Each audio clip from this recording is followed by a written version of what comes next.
So what's the kingdom of heaven, though? It says, repent, turn back, turn inside, for the kingdom of heaven is near. There's a lot of words we don't know what they meant. The manna in Exodus fell from where? Heaven. Where's heaven? Inside. So Peter bread was launching out of their chest. Not quite. That word manna in Aramaic, it's an Aramaic word, mana. It actually means, what is it?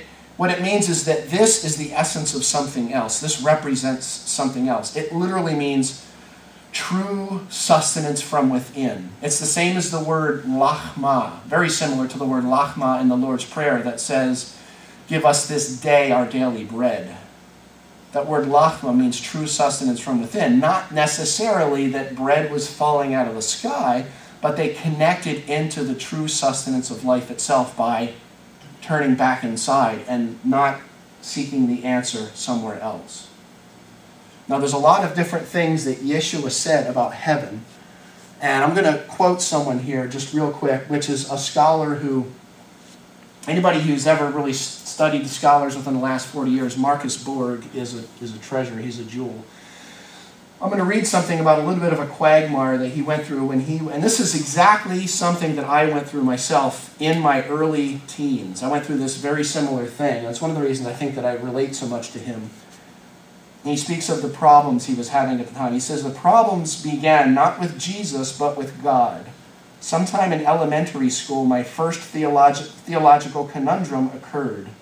I remember being puzzled about how to put together two different things I had heard about God. One, that God was everywhere present, and two, that God was up in heaven.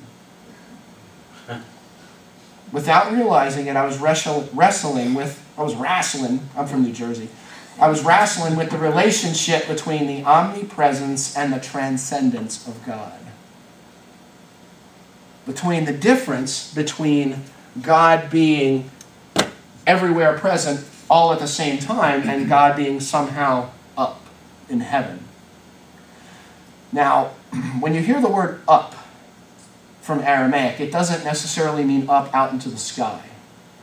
What that most often means, especially in Yeshua's teachings, is higher realms of awareness, higher dimensions of awareness, less manifest, less obvious. The word manifest is a Latin word that means obvious.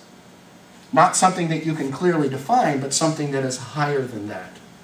And I'm coming back to that same quote again. What you are looking for is what is looking. You're seeking a masculine manifest, something that you can clearly define, then yet what's looking through you is what you are actually seeking.